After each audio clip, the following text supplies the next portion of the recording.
And by the time Edmund told his story in 1633, a new king was on the throne. Charles I was even more doubtful about witch hunting than his father had become, and his attitude towards religion was so different from his father's that many suspected him of being a Catholic. His wife certainly was. Crudely, it's true that the most radical Protestants, the people we call Puritans, are the most concerned about the devil and demons. And as Charles I is a king who is deeply suspicious of Puritanism, he's pretty suspicious of accounts of demons. So here we are, 22 years later, back in the courtroom. Just as before, a jury listened to a child telling stories of witches. But this time, Janet was in the dock. And just as before, the jury believed the child to be honest and the prisoners evil. On Edmund's testimony, 17 people were found guilty and should have been sentenced to death. But in this new kind of England, this changed England, the judges weren't happy with these verdicts, and the matter was referred to London, to the King and the Privy Council. 4 were sent from Lancashire to London. But not Janet. She was one of those who waited behind in the castle, where several prisoners had already died of jail fever during the 15 months they'd spent there.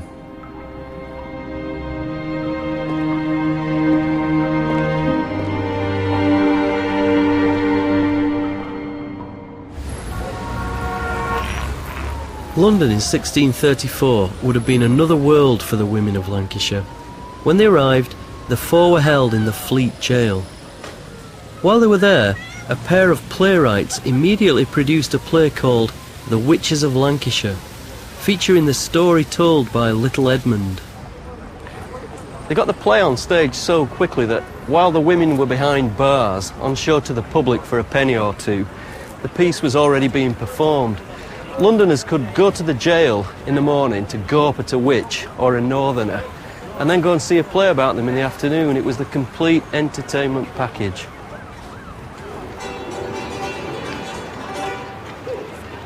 Aha! Aha! There! The devil take these curs, will they not stir? I'll see if I can put spirit into you and put you in remembrance what halloo halloo means.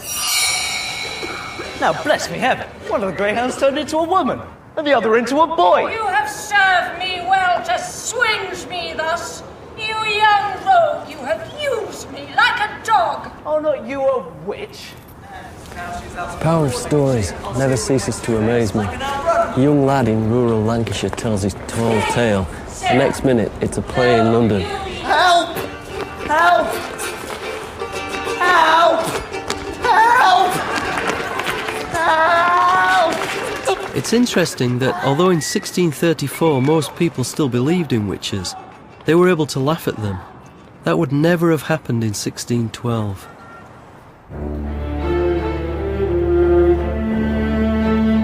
This new way of looking at the world was also apparent in the advances being made by scientists which would, over the century, transform our understanding of nature. Scientific research and experimentation did not banish a belief in witchcraft and superstition overnight. Far from it, but it did provide serious tools for trying to tell the innocent from the guilty. These were applied in 1634 to those women from Lancashire accused of witchcraft.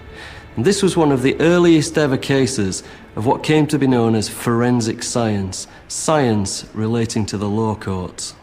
The 1612 trial represents an older way of thinking where everything was based on credulity, superstition, everybody willing to believe everything nasty that was said. And by the time you get to 1634, although it's absolutely by no means a scientific era, it seems as though people are behaving in a more rational way, and they're demanding what we would think of as scientific, forensic, objective evidence.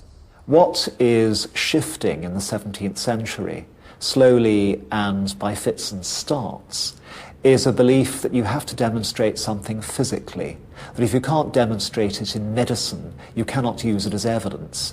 In other words, that there may be an invisible world of spirits around you, but you have to prove physical effect in order to bring them into a law court. King James had written in his Demonology that one good way to identify a witch is to look for witches' marks, a place on the body where you could see a teat that had been used by the devil to suckle. All the accused people from Lancashire were examined for these marks, including Jennet. Here it says they found Jennet Devis 2 paps or marks in her secrets. I think secrets means probably exactly what you think it means. The other 4 people brought to London also had their marks listed. For example, Margaret Johnson, 1 mark or pap betwixt her seat and her secrets. Now, King Charles wanted his own trusted physician, William Harvey, to re-examine the women. William Harvey is one of the great medical Brits of all time. He is most known for discovering how the blood circulates through the body. He takes his place up there with people like Isaac Newton and Christopher Wren as one of the new forward-looking people of the 17th century who are plugging into a European will to do things better than ever before. Harvey was sent on more than one occasion to examine witches on the king's orders. There was a village witch who had a toad as her familiar, not an unfamiliar situation. And William Harvey caught the toad and dissected the toad, and then showed the dissection to the witch to prove to her that it was just a normal toad, that there was nothing supernatural about it. And the woman flew at him and tried to virtually tear his skin off with her nails. "You killed my toad!" She wasn't in the slightest bit grateful that he'd brought science and rationality to her aid. From her point of view, he'd killed her pet and probably removed the foundation stone of her business. Here in London, Harvey recruited 5 physicians and 10 female midwives to conduct the examination. This time, almost all of the previously suspicious marks were deemed to be nothing unnatural. And this is actually the way in which witch hunting becomes undone. It's not so much people going in straight for the core and saying, we don't believe in witchcraft. It's people saying we need to be much more careful about how we prosecute because standards of evidence need to be raised. And if you raise a standard of proof high enough in witch trials, they come to an end altogether. According to William Harvey and his scientific team, there was no physical evidence against any of the prisoners. Everything now rested solely on the evidence of the child. In 1612, Jennet Devis had been unflappable in court, cool and consistent. But in 1634, under examination from the Privy Council and the Secretary of State, 10-year-old Edmund Robinson cracked. He said that the story he'd told was inspired by stories he'd heard about the Devis family. He had heard the neighbours talk of a witch feast that was kept at Mocking Tower in Pendle Forest about 20 years since. And cross-questioning established that Edmund's father had been blackmailing the women, getting his son to accuse any who refused to pay. The Robinson family had some fine new cows. Jennet and the other prisoners were acquitted of witchcraft. For me, the story's remarkable because the tale told by Jennet in 1612 had such resonance, it took on a life of its own in Pendle and refused to go away. Edmund accused Jennet of witchcraft precisely because her story had been so convincing and so compelling. Her own words were almost the death of her.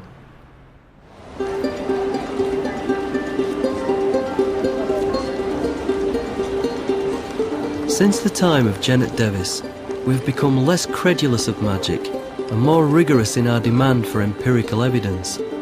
In our modern technological age, we pride ourselves on our rationality and scientific understanding of the world. Some things don't change. Many people still believe in evil, although of course where that evil occurs tends to change from year to year and community to community. Child killers, drug dealers, paedophiles, terrorists.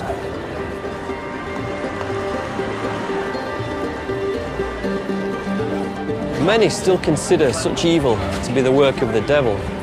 Believe it or not, the Church of England continues to perform exorcisms. Now, as then, we have fear, and at times of crisis, fear still leads to miscarriages of justice.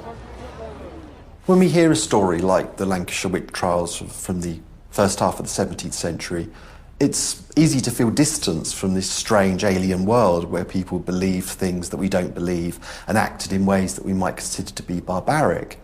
But of course, in the post-9/11 world, in the era of the war on terror, it's still quite easy to build policy on paranoia and therefore to overreact in certain situations and to infringe civil liberties in the name of security.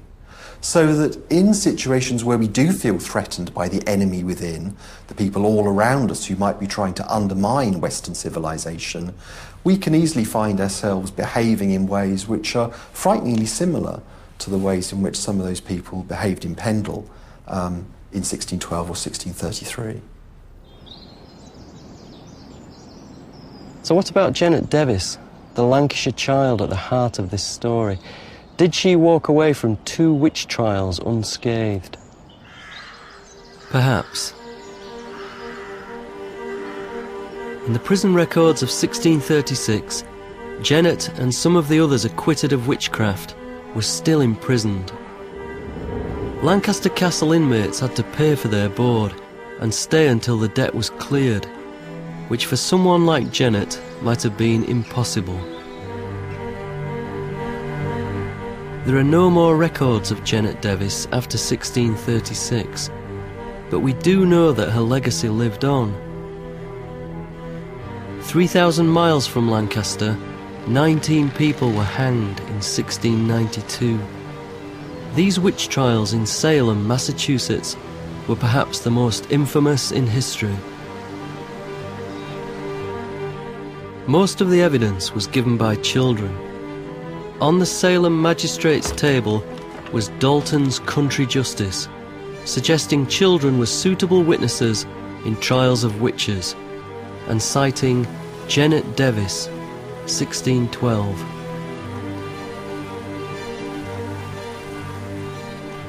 "400 years ago, the idea of witches in one's midst must have been terrifying. But for us today, I think it's the enigma of Janet Devis herself which we find so disturbing.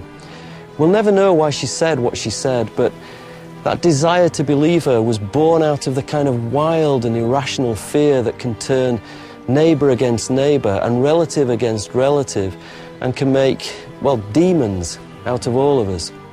Maybe it's because our protective instincts are so strong and our imagination's so powerful, but we still struggle to control that fear during times of crisis, times when the truth can be the hardest thing of all to divine.